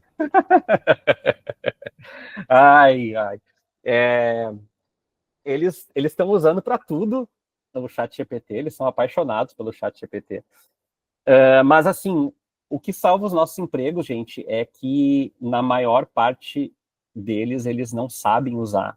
Eles sabem usar o fragmento, sabe? Esses dias gente, essa história é muito horrível. Tem uma aluna que, na disciplina de relacionamento com a imprensa e influenciadores, primeiro semestre esse ano, ela é influencer. Eu nunca sei quem é influencer, porque as pessoas têm que me dizer, eu não sigo, não tô sempre no Instagram, mas ela falou uma vez para mim numa aula, professor, eu tô sempre viajando porque eu sou influencer e tal, não sei o que. Eu falei, que legal, que bom, tá, vamos lá. E aí ela mandou um e-mail dizendo que ela ia faltar muitas aulas, ela já tinha faltado quase todas, né? E que ela ia faltar muitas aulas porque ela era influencer e tal, só que ela mandou com cópia para todos os professores que ela tinha disciplina. E aí o e-mail falava dela no masculino e falava dela na terceira pessoa. Portanto, esse aluno que não sei o que, não sei o que. Eu falei, ela não deu trabalho nem escrever o e-mail pedindo para perdoar as faltas, ela jogou no ChatGPT. Então, eu acho, eu não vou te mentir, é desesperador. Eu não sei muito bem como fazer várias coisas, eu ainda me sinto meio desesperado. O lado bom de tudo é que eles acham que sabem usar o ChatGPT ou os revisores, mas eles não sabem. Em grande parte, eles pedem coisas assim, tem um trabalho que eu faço de escutar rádio, eles pegam o negócio que decupou lá de rádio, jogam ali e dizem assim, coloca as perguntas que eu coloquei e coloca ali. Eles nunca fazem assim, faça um trabalho como um aluno de graduação, olhando para esse e esse.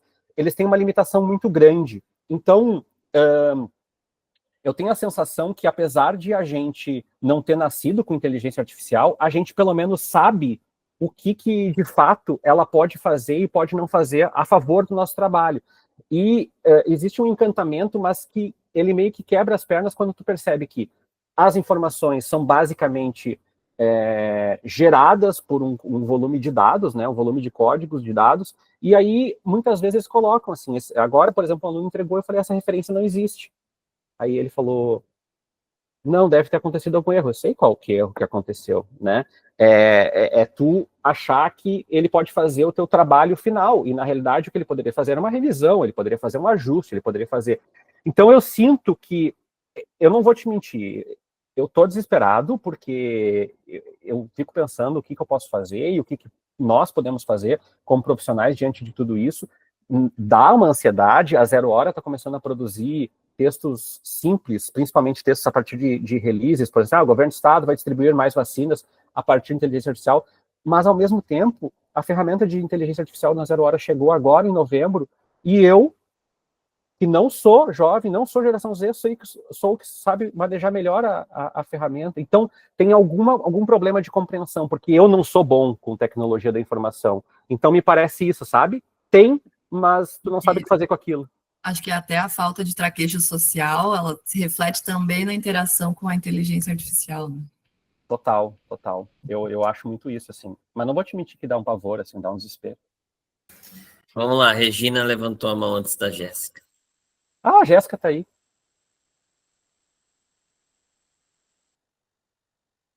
Não sei se a Regina consegue falar, ela estava na Dutra.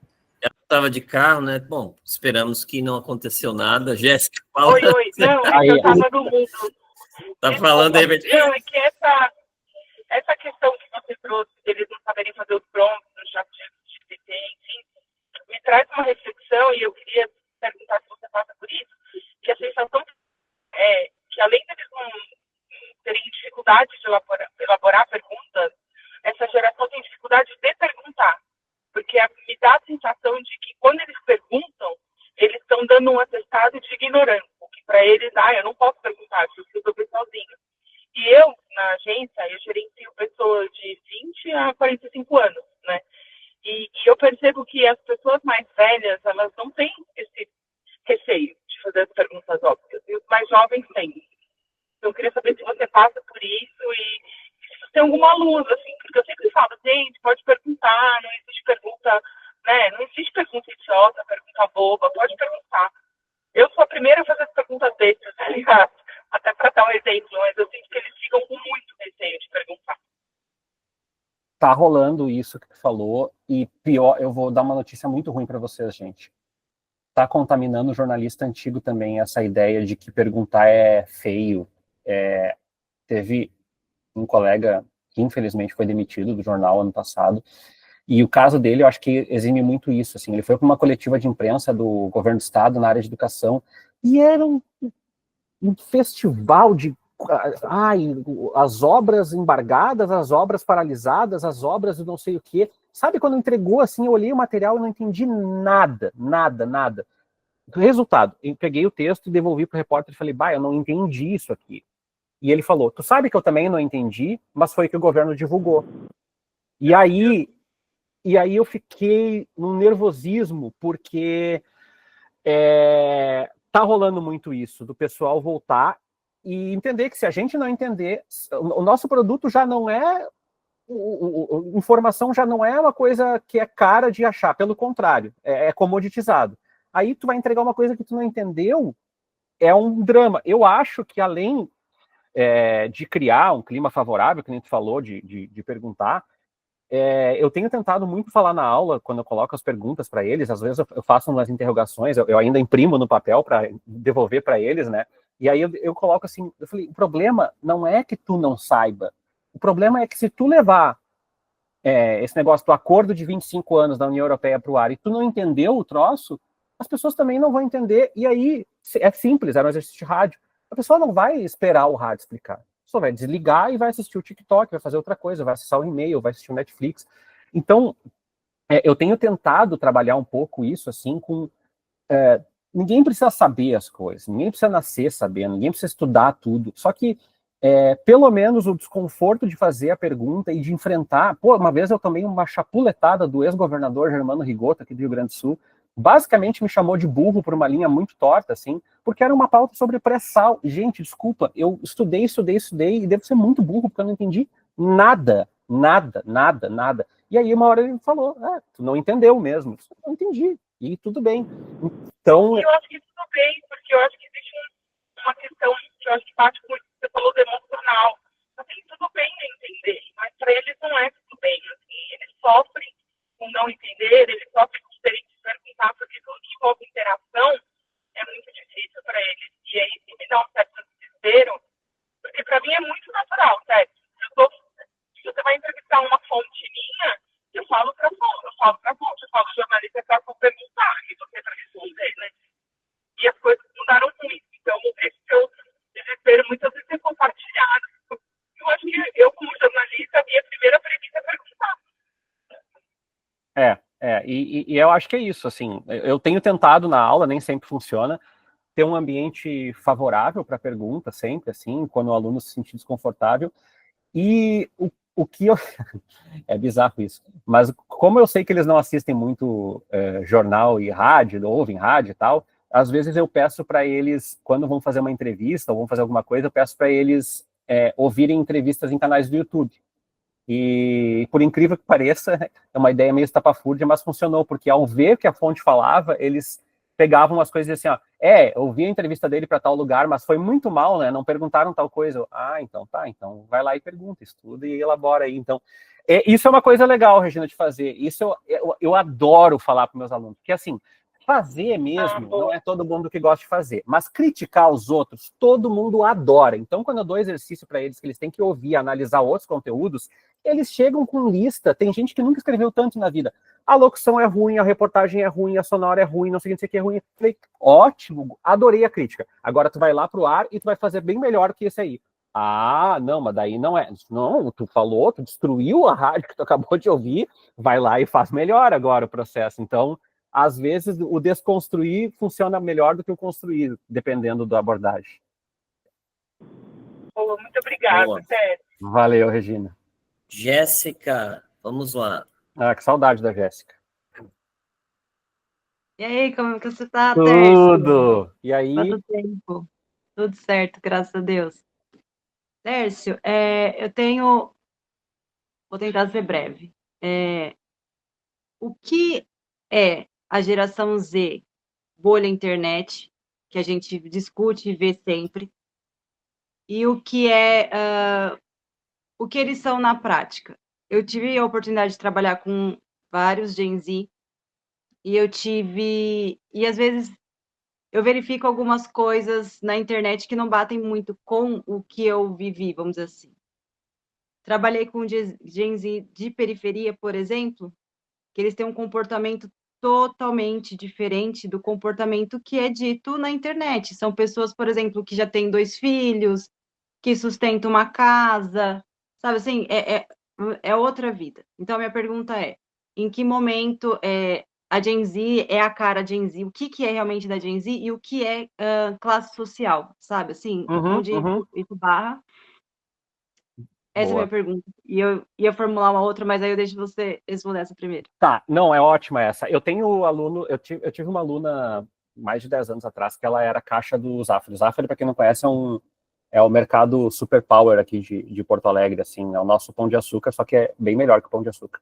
E aí, ela uma vez comentou na aula que ela não tinha como fazer, sabe esses trabalhos que tu faz em casa, né, sei lá, faça em casa, entregue. E ela dizia, eu não posso fazer em casa, porque a minha escala é 6:1 e o meu único final de semana é para eu colocar toda a minha vida em dia, inclusive pagar conta. E é verdade. A resposta que eu tenho de forma muito objetiva, e graças a Deus o perfil da PUC melhorou muito nos últimos anos, é que a atenção dispersa, ela vale para todos. A fragmentação do conhecimento, tudo chega pelo celular, tudo chega muito pela metade, assim. A dificuldade de trabalhar da maneira mais tradicional, ou seja, mesmo meus alunos periféricos têm muita dificuldade com coisas, hierarquias muito rígidas, coisas parecidas. O que é diferente e é de classe social mesmo? É a maneira como se apropria dos conteúdos das redes sociais. Isso sim é diferente. Porque eu sinto que os meus alunos periféricos, em grande parte, vai para a rede social para absorver coisas para tirar eles de um lugar periférico. Então, assim, vários deles, por exemplo, eu sigo fulana porque fulana faz parte de um grupo, ou eu sigo fulano porque ele dá dicas de não sei o quê. Isso dá para ver que é diferente. Enquanto os meus alunos de classe média alta usam redes sociais em grande parte para relacionamento e entretenimento, os meus alunos periféricos também usam para relacionamento e entretenimento, mas tem uma parte ali muito de... Os meus alunos periféricos quase todos têm LinkedIn desde o início do curso, porque eles têm muito essa coisa de, eu não gosto igual, todo mundo não gosta desse negócio de trabalho, desse jeito, eu também tenho minha questão de saúde mental, eles estão também numa geração que é completamente ferrada, porém, eles... e aí isso é uma coisa interessante, já. Eles pegam, por exemplo, lá na PUC, por exemplo, quando eles não gostam de uma coisa, eles se manifestam muito mais que os nossos alunos pagantes. Muito mais, muito mais. Quando tem uma coisa errada na aula, eles se manifestam muito mais. Mas as questões de atenção fragmentada, ansiedade, não linearidade, saúde mental, essas coisas, para mim, são geracionais. Assim, eu tenho sentido que os nossos alunos periféricos estão com uma saúde mental completamente deteriorada, assim como os demais, e também, felizmente, isso é uma barreira, os nossos alunos periféricos também são mais tolerantes do ponto de vista das questões religiosas. Esses dias o pessoal fez uma piada muito maldosa com evangélicos lá, e uma colega minha falou, não há motivo, não é engraçado esse tipo de piada. Nós temos uma colega evangélica na outra turma, ela nem estava na aula. E aí parou, a sala ficou silenciosa, que é uma coisa que eu tenho certeza que não aconteceria 10 anos atrás, sabe? Eu achei muito legal isso, assim. E você percebe também, por exemplo, que essa Gen Z periférica, a comunicação deles é melhor? No sentido do buscar, vamos dizer assim, do conseguir se comunicar sem tanto receio? Eu acho que eles são mais... Os meus alunos periféricos são mais obstinados. A maioria termina o curso. Isso é batata. O término de cursos de bolsistas é maior do que o de pagantes. Isso é um ponto. A dificuldade que a maioria deles tem volta e meia, acontece, e eu fui bolsista também na universidade, mas volta e meia, um dos desafios esses alunos se agarram a uma perspectiva de sucesso que é da nossa geração, não da deles. E aí é frustrante. É muito frustrante, porque mesmo quando eles trabalham bem, eu tenho uma aluna agora que está formada e trabalhando no primeiro emprego, está ganhando bem, mas ela falou, mas não é o suficiente. Sim, mas se formou faz 1 ano, sabe? Mas ela colocou desafios muito grandes, ela viu, e então eu sinto assim que eles são obstinados, que eles são focados, mas a frustração com o trabalho e com o resultado que o trabalho pode dar é muito parecida. Assim. E só para eu encerrar e também não ocupar muito, deixa eu... sobre essa coisa deles serem, o pessoal fala nativos digitais e tudo mais, a gente tem tudo muito rápido, porque você falou da Barça, a gente tinha que buscar informação, a gente tinha uma capacidade de aprofundamento, sabe, a gente conseguia, a imersão era real, mas eu vejo que isso, como você falou, essa acessibilidade, essa facilidade está fazendo com que não somente essa geração venha dessa forma, mas também está fazendo com que a nossa geração e as gerações anteriores também aproveitem essa facilidade, mas eu vejo que, no geral, não só a Gen Z, a gente está com uma dificuldade muito grande de aprofundar em algum assunto, de realmente saber algum assunto. Muito, muito, muito, muito. E a gente já vem com uma geração que, basicamente, não sabe o que é se aprofundar, assim, dizendo dessa forma, né, que tem essa dificuldade.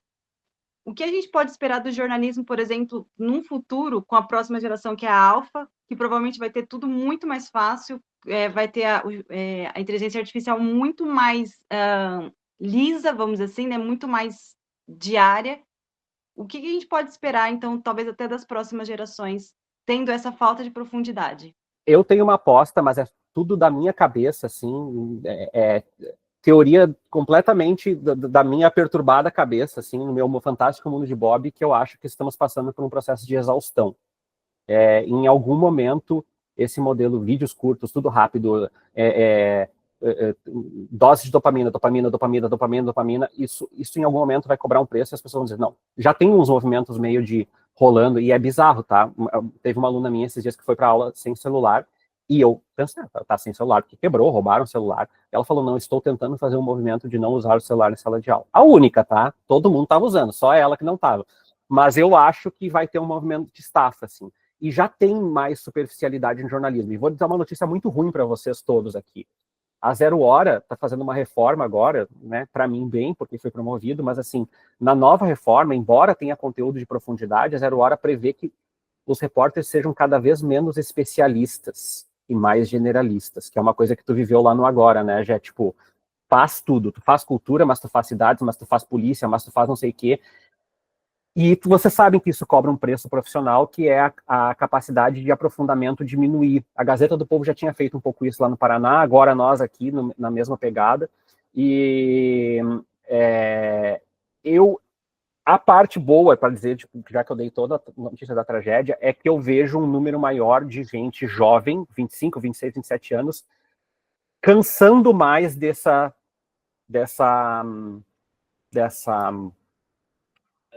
superficialidade, e aí eles vão e metem a cara em umas coisas muito bizarras. Tipo, teve um aluno meu que ele falou, eu trabalhei como freela, fiz não sei o que, daí ele foi fazer um mestrado em relações internacionais.